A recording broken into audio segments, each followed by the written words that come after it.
Welcome student, स्वागत है आप सबका एक फ्रेश वीडियो के अंदर, फ्रेश एपिसोड के अंदर। आप पढ़ रहे हैं के सर के साथ मैथमेटिक्स। चल रही है अपनी 10th क्लास की इंग्लिश मीडियम का लेक्चर होने वाला है। रियल नंबर चल रहा है, Example-2.3 करने वाले हैं अपन। उससे पहले कुछ एग्जाम्पल सोल्व करते हैं। तो चलिए पहला एग्जाम्पल अपने पास आता है prove that 7√5 is irrational number.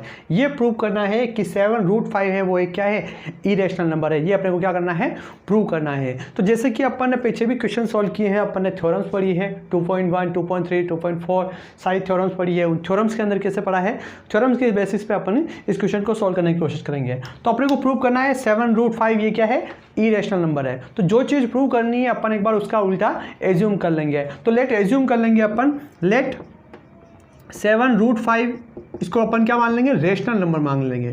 क्या मान लेंगे, रेशनल नंबर, क्योंकि अपनों को इरेशनल नंबर प्रूव करना है। तो अपन क्या मान लेंगे, रेशनल नंबर प्रूव करेंगे। पहले ये मान लिया। सेकंड स्टेप, अगर रेशनल नंबर मान लेते हैं इसको, तो रेशनल नंबर को अपन कैसा लिखते हैं, 7√5 A/B की फॉर्म में लिखते हैं। लिखते नहीं लगता है, P/Q की फॉर्म में लिखते हैं या फिर A/B लिखो, डजेंट मैटर। यहाँ पे जो नीचे वाला होता है डिनोमिनेटर, वो क्या होता है, नॉट इक्वल टू 0। ये 0 कभी भी नहीं होगा। अगर ये 0 हो गया तो पूरी वैल्यू क्या आ जाएगी, इन्फिनिटी आ जाएगी। तो doesn't not equal to 0। That's clear, यहाँ तक क्लियर है। और यहाँ पे A और B ये आ जाएंगे को प्राइम नंबर। क्या हो जाएंगे ये, को प्राइम नंबर। को प्राइम नंबर वो होते हैं जिनका कॉमन फैक्टर सिर्फ क्या होता है, 1 होता है। कहने का मतलब एलसीएम अगर फाइंड आउट किया जाएगा दोनों का, तो सिर्फ कॉमन क्या आएगा, 1 आएगा। या फिर एचसीएफ निकाला जाएगा तो कॉमन क्या आएगा, 1 आएगा। ठीक है, ए और बी का यहाँ तक हो गया। चलो मैं इसको बी को इधर ले जाऊँ तो ये हो जाएगा 7√5B is equal to a. Is that clear. अब मैं √5 को इधर रखूँगा और बाकी सारा इधर ले जाऊँगा। ठीक है, तो √5 इज इक्वल टू A/7B।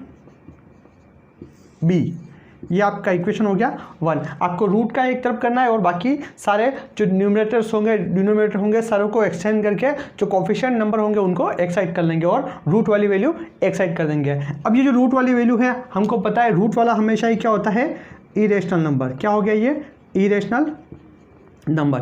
और ये जो नंबर हो गया ये होगा एक रेशनल नंबर। क्या होगा, रेशनल नंबर। अब ये रेशनल नंबर कैसे होगा, लेट सपोज यहाँ पे ए और बी का कॉमन फैक्टर 1 है, यहाँ 1 और यहाँ 1 पुट करें तो ये हो जाएगा 1/7। और 1/7 हमेशा क्या होता है, रेशनल नंबर होता है, क्योंकि इसका न्यूमरेटर भी है एक वेरीफाइड और डिनोमिनेटर भी है। डजेंट मैटर ये माइनस में हो या प्लस में हो। अगर हम -1/7 भी होता तो भी ये एक रेशनल नंबर होता। तो ये एक रेशनल नंबर हो गया और रूट वाला क्या हो गया, इरेशनल नंबर। और दोनों के बीच में क्या है, इक्वल। लेकिन अब इधर इरेशनल और इधर रेशनल, तो ये दोनों इक्वल तो नहीं हुए।